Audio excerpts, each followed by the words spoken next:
Hello everyone, welcome to the study with Mayank. मैं हूं आपका मयंक। हम लोगों की यहां पर क्लास 11 की एनसीईआरटी फाइन आर्ट्स की किताब चल रही है। आज आपका यहां पर अध्याय तीसरा है। यहां पर हम लोग मौर्यकालीन कला के बारे में पढ़ेंगे। तो चलिए स्टार्ट करते हैं आज का वीडियो। देखते हैं मैं क्या क्या डिस्कस करना है यहां पर।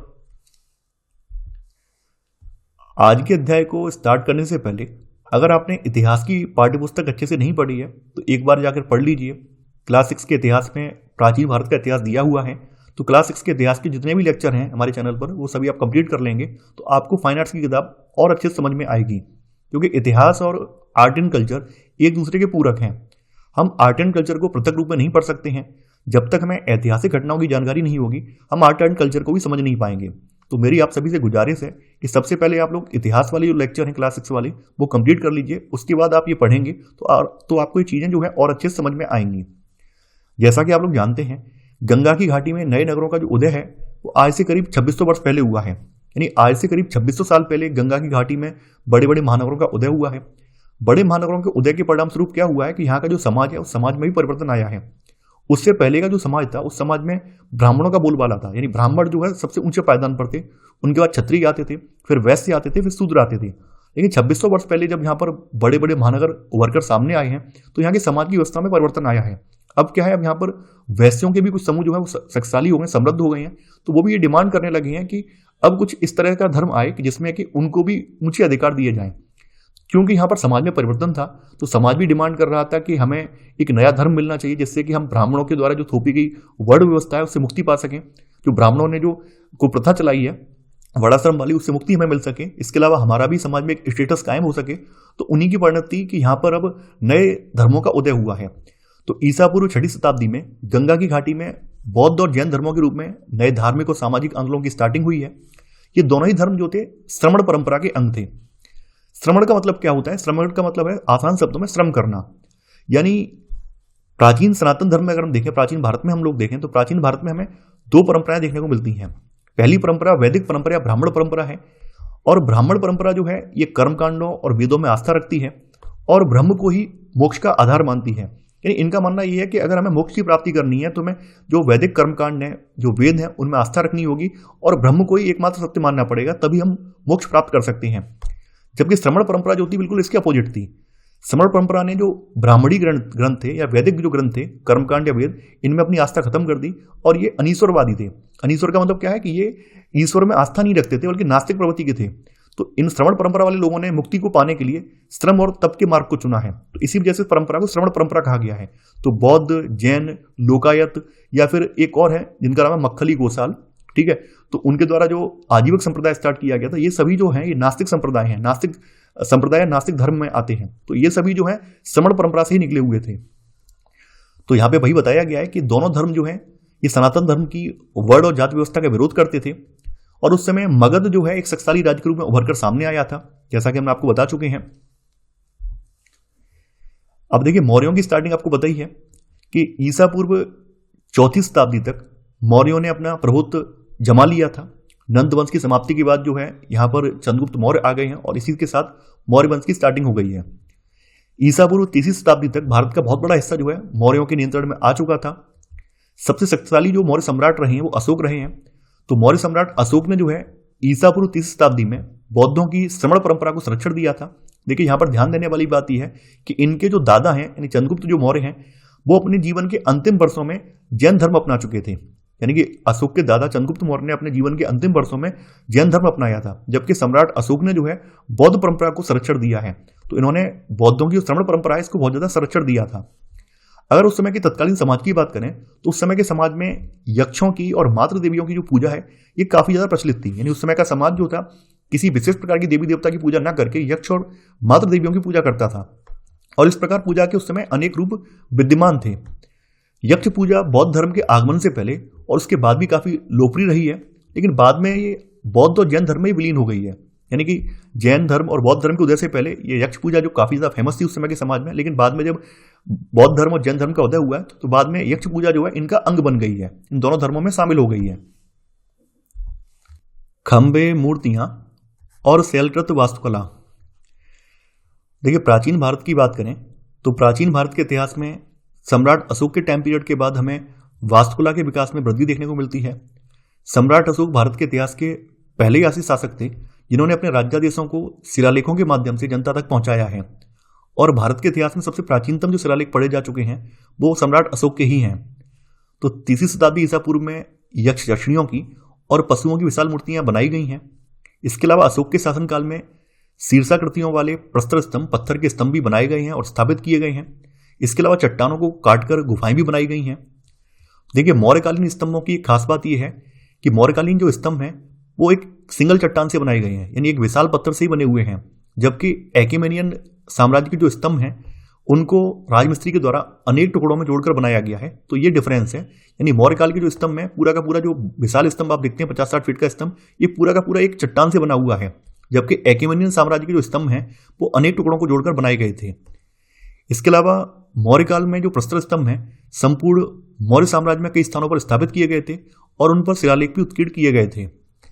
जैसा कि हमने बताया था कि ये सभी स्तंभ जो है शीर्षाकृतियों वाले हैं, यानी इनके शीर्ष पर कोई ना कोई आकृति है और ये आकृति जानवरों की है। तो स्तंभों की चोटी पर सांड, शेर, हाथी जैसे जानवरों की आकृति उकेरी हुई है।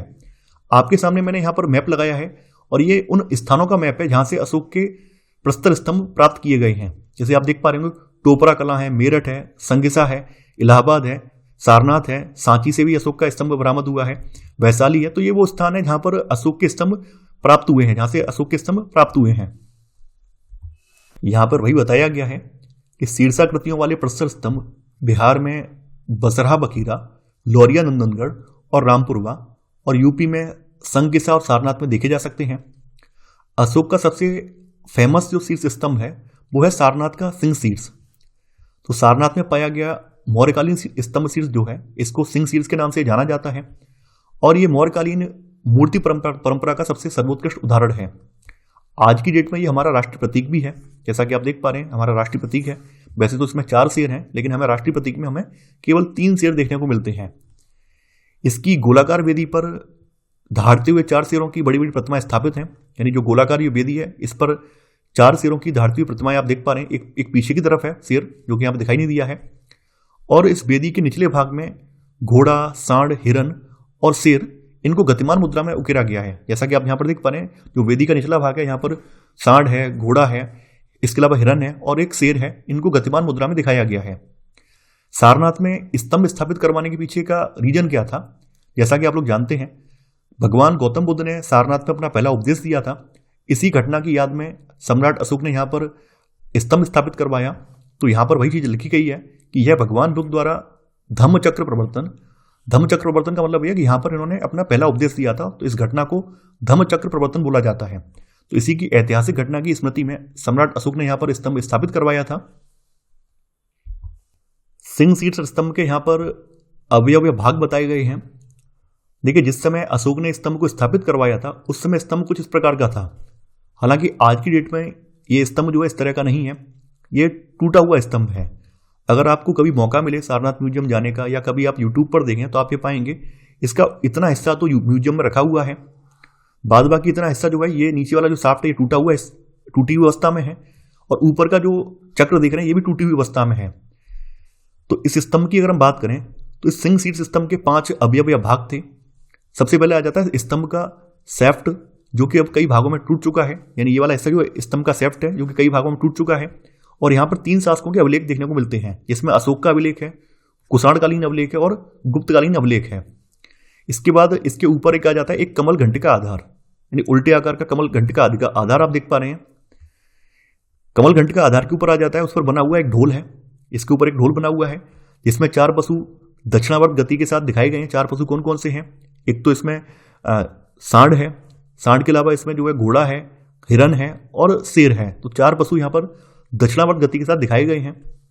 इसके अलावा इसके ऊपर आप देख पा रहे हैं, इस ढोल के ऊपर आप देख पा रहे हैं 4 तेजस्वी सिंहों की आगे पीछे जुड़ी हुई आकृतियां हैं। यहाँ पे अगर आगे से देखेंगे तो 3 दिखाई देंगे, पीछे से देखने पर एक शेर पीछे की तरफ है, तो 4 सिंहों की जुड़ी हुई आकृतियां हैं। और एक सर्वोपरि तल जो है धर्मचक्र, जो कि एक बड़ा पहिया है। सबसे ऊपर जो है यहाँ पर धर्मचक्र है जो कि एक बड़ा पहिया है। हालांकि आज की डेट में टूट फूट गया है, आज की डेट में केवल और केवल आपको ये हिस्सा ही देखने को मिलेगा। तो यहां पर आगे बताया गया है कि इस सिंह शीर्ष को ऊपरी चक्र यानी ऊपर का चक्र और कमलाधार के बिना स्वतंत्र भारत के राष्ट्रपति के रूप में अपनाया गया है। नहीं, वर्तमान में भारत सरकार ने इसको केवल इस वाले हिस्से को, इतने वाले हिस्से को जो है अपने राष्ट्रपति के रूप में अपनाया है। ऊपर वाला जो ऊपरी चक्र ये हटा दिया है, कमलाधार हटा दिया है, बाद बाकी जो इतना हिस्सा है, इस इतने हिस्से को जो है अपने राष्ट्रपति के रूप में भारत सरकार ने अपनाया हुआ है। शीर्ष फलक पर एक चक्र बना हुआ है जिसमें चारों दिशाओं में फैले हुए कुल मिलाकर 24 आरे हैं। देखिए शीर्ष पर भी बना हुआ है, यहाँ पर भी बना हुआ, अवेगस पर भी बना हुआ है, और ऊपर भी, ऊपरी चक्र में भी यहाँ पर आप देखेंगे 24 आरे यहाँ पर देखने को मिलेंगे। और प्रत्येक चक्र के साथ सांड, घोड़ा, हाथी और शेर की आकृतियां सुंदरता से उकेरी गई हैं, जो कि दक्षिणावर्त रूप में गति कर रहे हैं। इसके अलावा सारनाथ जैसा ही एक सिंह शीर्ष सिस्टम सांची में भी पाया गया है। हालांकि सांची वाला जो शीर्ष सिस्टम है वो टूटी फूटी हालत में है, सारनाथ वाला फिर भी टूटने फूटने के बाद भी सही हालत में है। सिंह शीर्ष सिस्टम बनाने का जो क्रम है ये परवर्ती काल में, यानी अशोक के बाद के काल में भी जारी रहा है। मौर्यकालीन मूर्तिकला की एक खास विशेषता यह है कि यहाँ पर प्रतिमा की सतह का अत्यधिक चिकना या पॉलिश होना है। यानी कहने का मतलब यह है कि मौर्य काल में जो भी मूर्तियां या प्रस्तर स्तंभ बनाए गए हैं उनकी सतह बहुत ज्यादा चिकनी है, क्योंकि उन पर पॉलिश की गई है। ओडिशा में धौली स्थल पर चट्टान को काटकर विशाल हाथी की आकृति बनाई गई है, जैसा कि आप यहाँ पर इमेज में देख पा रहे हैं। ओडिशा का धौली स्थल है, यहाँ पर चट्टान को काटकर एक हाथी की आकृति बनाई गई है, और इस पर सम्राट अशोक का एक शिलालेख भी अंकित किया गया है। अब देखिए, जैसा कि आप लोग जानते हैं, अशोक के टाइम पीरियड में अशोक ने अपने राज्यादेशों को या फिर अपनी जो भी उपलब्धियां हैं, जहां जहां पर उनके राज्य का विस्तार था, वहां तक अपने अपने स्तंभ स्थापित करवाए हैं। लेकिन हमने यहां पर स्टार्टिंग में आपको पहले ही बताया था कि बौद्ध धर्म के और जैन धर्म के उदय से पहले हमारे भारत में, प्राचीन भारत में यक्ष, यक्षिणी और मातृ देवियों की पूजा का प्रचलन था। तो ऐसा नहीं है कि अशोक के टाइम में इनकी पूजा नहीं होती थी, इनकी मूर्तियां नहीं बनाई जाती थी। अशोक के टाइम में भी इनकी मूर्तियां बनाई जाती थी, इनकी पूजा होती थी। तो पटना, विदिशा और मथुरा जैसे अनेक स्थलों पर यक्षों और यक्षिणियों की बड़ी बड़ी मूर्तियां पाई गई हैं, और इनकी जो मूर्तियां हैं ये विशाल प्रतिमाएं हैं, और अधिकतर इनकी मूर्तियां जो है खड़ी स्थिति में दिखाई गई हैं। इन यक्ष और यक्षिणी को खड़ी स्थिति में दिखाया गया है। खास बात क्या है? खास बात वही है कि मौर्य काल की जितनी भी प्रतिमाएं बनाई गई हैं उनकी सतह पॉलिश की हुई है, यानी कि चिकनी है, जैसा कि आप यहां पर देख पा रहे हैं। इनके चेहरों पर प्रकृति विज्ञान की निपुणता और स्पष्टता दिखाई देती है, और अन्य जो अंग प्रत्यंग है इनका उभार भी स्पष्ट दिखाई देता है। यानी खास बात यह है कि यहाँ पर आज से 2300-2400 साल पहले जो यक्ष यक्षिणी की मूर्तियां बनाई गई थी उनमें अंग प्रत्यंग उनके सुस्पष्ट सुडौल रूप में दिखाई देते हैं। आपके सामने जो यहाँ पे मूर्ति लगाई गई है, ये मूर्ति जो है दीदारगंज पटना की यक्षिणी की मूर्ति है, जो कि आपके सामने यहाँ पर लगाई गई है। तो यक्षिणी की प्रतिमा ये सबसे सर्वोत्कृष्ट उदाहरण है, जो कि दीदारगंज पटना में मिली थी, और वर्तमान में ये पटना संग्रहालय में रखी हुई है। इसके बारे में, इसकी विशेषताएं हम जानेंगे, क्या क्या विशेषताएं इसकी। तो देखिए, जैसा कि आप यहाँ पर देख पा रहे हैं, अब यहाँ पर थोड़ा सा बड़ा कर दिया, जूम कर दिया है, तो आप देख पा रहे हैं यहाँ पर यक्षिणी की प्रतिमा है जो कि पटना संग्रहालय में रखी हुई है। इसका जो दाहिना हाथ है, देखिए लेफ्ट वाला हाथ तो इसका टूटा हुआ है, दाहिने हाथ में ये स्त्री जो है एक चांबर यानी चौरी जो है पकड़े हुए है, ये खड़ी हुई है, और ये मूर्ति जो है बलुआ पत्थर की बनी हुई है। इसका अंग विन्यास संतुलित और समानुपातिक है, यानी आप देख पा रहे हैं अंग विन्यास बिल्कुल संतुलित है, समानुपातिक है, सुडौल स्त्री है। ऐसा भी नहीं है कि शरीर बहुत ज्यादा बेडौल हो, सुडौल स्त्री का यहाँ पर बनाया गया है। इसकी सतह जो है पॉलिश की हुई है, यानी चिकनी है, जैसे कि अशोक स्तंभ थे सारनाथ का, जैसे सिंह शीर्ष स्तंभ बनाया गया था उसी तरह का ये भी है। चेहरा एवं कपोल गोल गोल और मासल दिखाए गए हैं। चेहरा आप देख पा रहे हैं, इसका जो गाल देख रहे हैं एकदम गोल गोल मासल दिखाए गए हैं, लेकिन गर्दन जो है इसकी अपेक्षाकृत छोटी है, और पेट जो है, क्योंकि इसका जो नीचे अधोवस्त्र है बहुत ज्यादा टाइट दिखाया गया है, इसी वजह से इसके पेट में जो है हल्की सी लाइनें पड़ गई हैं, पेट जो बाहर की ओर निकल आया है। टांगों पर पोशाक का हर मोड़ बाहर निकला हुआ है, जैसा कि आप देख पा रहे हैं टांगों पर जो पोशाक यहाँ पर बनाई गई है, तो पोशाक का हर मोड़ ऐसा लग रहा है कि बिल्कुल रियलिस्टिक हो, बाहर की तरफ निकला हुआ है, और बीच में से पोशाक को यहाँ से मोड़ा भी गया है। वह पैरों में मोटे वजन वाले आभूषण पहने हुए हैं, यानी इसके पैरों में मोटे वजन वाले आभूषण हैं, यहाँ पर इमेज में दिखाए गए हैं, और ये अपनी टांगों पर मजबूती से खड़ी भी है। धड़ भाग का भारीपन उसके भारी उरोजों में दृष्टिगोचर होता है, यानी इसके जो भारी वक्ष स्थल है इसमें समझ में आता है कि इसका जो धड़ है काफी भारी बनाया गया है। तो धड़ भारी बनाने की वजह से इसके वक्ष स्थल को काफी बड़ा बनाया गया है। इसके अलावा इसका सिर के पीछे वाला हिस्सा दिखाया गया है, सिर के पीछे बैक साइड से दिखाई गई है। बैक साइड से कैसी है ये, तो पीछे में के हिस्से में आप देख रहे हैं इसका जो पीछे केस राशि है उसमें भी एक गांठ बंधी हुई है, यानी कि उसके बालों का जूड़ा ये बांधे हुए है। इसकी पीठ खुली हुई है, पीठ पर इसने कोई वस्त्र नहीं पहना हुआ है। पीछे का वस्त्र दोनों टांगों को ढकता है, पीछे से जो वस्त्र आ रहा है दोनों टांगों को कवर कर रहा है, जैसा कि आप देख पा रहे हैं। यानी आगे जो वक्ष स्थल है वक्ष स्थल भी निर्वस्त्र दिखाया गया है और बीचों बीच में यहाँ पर एक माला पड़ी हुई है, जैसा कि आप यहाँ पर इमेज में देख पा रहे हैं। इसके अलावा अशोक के टाइम पीरियड में लोमस ऋषि गुफा का निर्माण भी किया गया था। तो बिहार में पारावार की पहाड़ियों में शैलकृत गुफा, ये चट्टान को काटकर बनाई गई गुफा है, जिसे लोमस ऋषि की गुफा कहते हैं। और इस गुफा का जो प्रवेश द्वार है ये अर्धवृत्ताकार या चैत्य चाप की तरह सजा हुआ है, जैसा कि आप देख पाए अर्धवृत्ताकार या चैत्य चाप के आकार का है।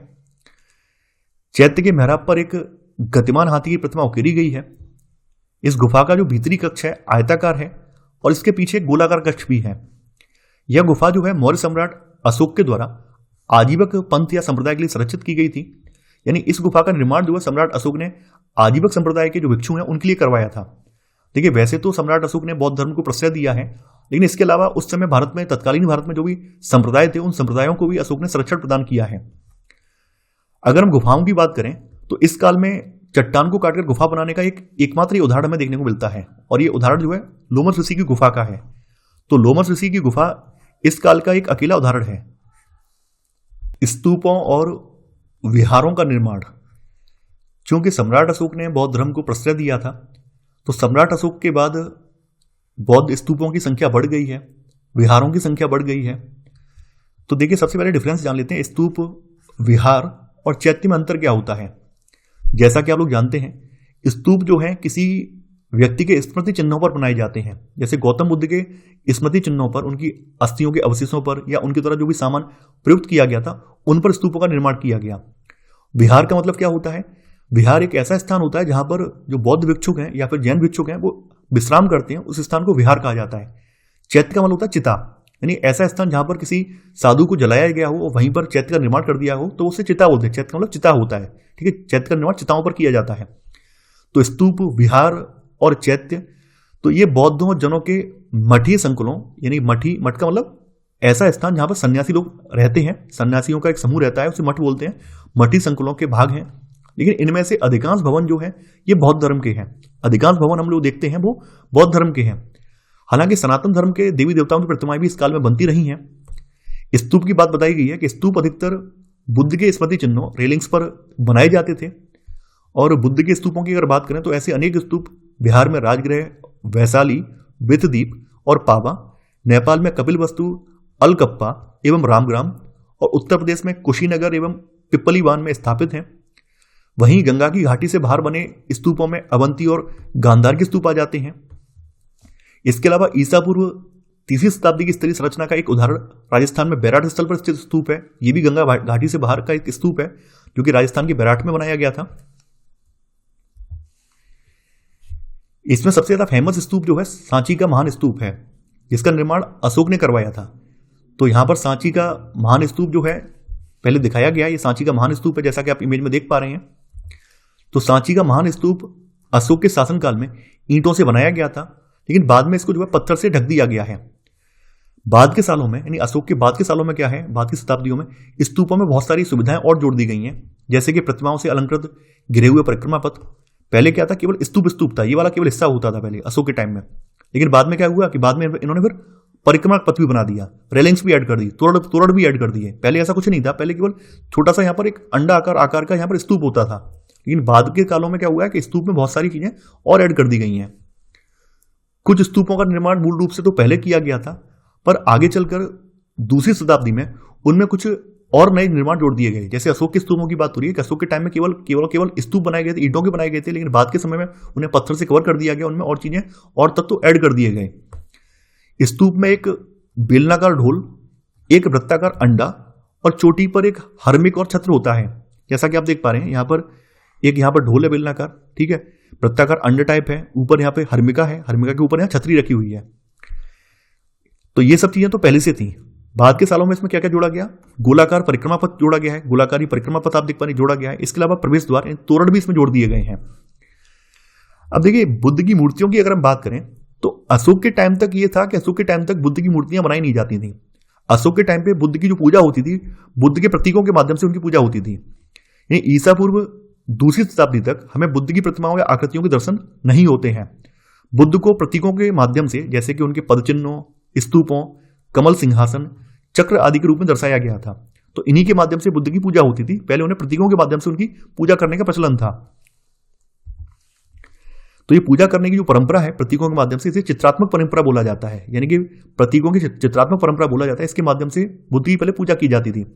तो चित्रात्मक परंपरा में मुख्य रूप से संक्षेप आख्यान, सतत आख्यान और घटनात्मक आख्यान पद्धति का प्रयोग किया जाता था। जातक कथाएं, जैसा कि आप लोग जानते हैं, जातक कथा जो है बौद्ध धर्म का एक अंग है। जातक कथा या बुद्ध के जीवन की किसी घटना का वर्णन बौद्ध परंपरा का एक अभिन्न अंग बन गया था। जातक कथाएं जो है स्तूपों के परिक्रमा पथों और तोरण द्वारों पर चित्रित की गई थी। जैसा कि आप यहाँ पर देख पा रहे हैं, यहाँ पर एक जातक कथा का चित्र लगाया गया है जो कि एक स्तूप के तोरण द्वार पर बनाई गई थी। बुद्ध के जीवन से संबंधित महत्वपूर्ण घटनाओं में बुद्ध का जन्म, उनका गृह त्याग। देखिए, बुद्ध के गृह त्याग की घटना को महाविनिष्क्रमण कहा जाता है। ज्ञान प्राप्ति, धम्मचक्र प्रवर्तन, यानी जो प्रथम उपदेश दिया उसको धम्मचक्र प्रवर्तन की घटना बोला जाता है। और महापरिनिर्वाण, यानी कि जब उनकी मृत्यु हो जाती है उसको घटना को महापरिनिर्वाण बोला गया है। तो इनकी घटनाओं को अक्सर चित्रित किया गया है। इसके अलावा जिन जातक कथाओं का अक्सर अनेक स्थानों पर बार बार चित्रण किया गया है वे मुख्य रूप से छदंत जातक, विदुर पंडित जातक, रुरु जातक, सिबी जातक, वेशांतर जातक और सम जातक से हैं। तो इन कथाओं का बार बार चित्रण तोरण द्वार पर या फिर जो परिक्रमा पथ है वहां पर मूर्तियों में इनका चित्रण किया गया है। इसके अलावा देखिए, ऐसा नहीं है कि उस समय केवल राजाओं ने ही स्तूपों वगैरह का निर्माण कराया हो, राजाओं ने ही विहारों का निर्माण कराया हो। ऐसे बहुत सारे और भी लोग थे जो कि जैन या बौद्ध धर्म की तरफ आकर्षित हुए थे, जिनमें बड़े व्यापारी भी थे, बड़े बड़े समृद्ध लोग भी थे। उन्होंने भी दान दिए हैं। तो उन दानों का उल्लेख इन स्मारकों में, अभिलेखों में देखने को मिलता है। तो ईसा पूर्व दूसरी शताब्दी के दौरान और उसके बाद स्मारकों से अनेक अभिलेखी साक्ष्य मिले हैं जिनमें दानदाताओं का नाम और उनके पेशे का नाम भी दिया गया है। अगर संरक्षकों की बात करें, यानी जो भी स्मारक वगैरह बनाए गए, चाहे वो विहार हों, स्तूप हों या अन्य जो स्मारक जो बनाए गए हैं, तो उनमें आम भक्तों से लेकर गृहपति, यानी घर का जो स्वामी गृहपति और राजा महाराजा, ये सब शामिल थे। कई स्थलों पर श्रेष्ठ जनों या व्यापारिक श्रेणियों के द्वारा दिए गए दानों का उल्लेख भी मिलता है। कुछ अभिलेखों में शिल्पकारों की श्रेणियों का भी उल्लेख मिलता है। आमतौर पर संपूर्ण कार्य, यानी कि जो स्तूप वगैरह बनाए जाते थे, जो विहार वगैरह बनाए जाते थे, तो उनके लिए संपूर्ण कार्य जो होता था सबके सामूहिक सहयोग से किया जाता था। लेकिन कहीं कहीं स्मारक के किसी विशेष हिस्से को बनाने का काम जो है, किसी विशेष हिस्से का अगर काम किया जा रहा है तो उसके खास संरक्षक के संयोजन से अगर हो रहा है तो उसका नाम वहां पे उल्लेख किया जाता था। व्यापारी जन अपने दान का अभिलेख लिखवाते समय अपने मूल स्थान का भी उल्लेख करवाते थे। तो यहाँ पे बताया गया है कि उस समय जो भी स्मारक वगैरह बनाए गए हैं, उन स्मारकों को बनाने के लिए किन किन व्यक्तियों ने दान किया है, और दान करने वाले लोग अपने अपने नामों का उल्लेख इन स्मारकों के अंदर करवाते थे, अभिलेखों के रूप में करवाते थे। तो उन स्मारकों के अभिलेखों में चाहे वो गृहपति हो या फिर राजा महाराजा हो या फिर व्यापारिक श्रेणियों के व्यक्ति हों, श्रेष्ठ महाजन वगैरह हों, शिल्पकार हों, तो ऐसे लोग भी इसमें शामिल हैं। तो ये था हमारा आज का वीडियो। आई होप आपको आज का वीडियो पसंद आया होगा। आप लोग इस वीडियो को लाइक और शेयर करना बिल्कुल मत भूलिए। तो आज के लिए इतना ही। Thanks for watching. जय हिंद।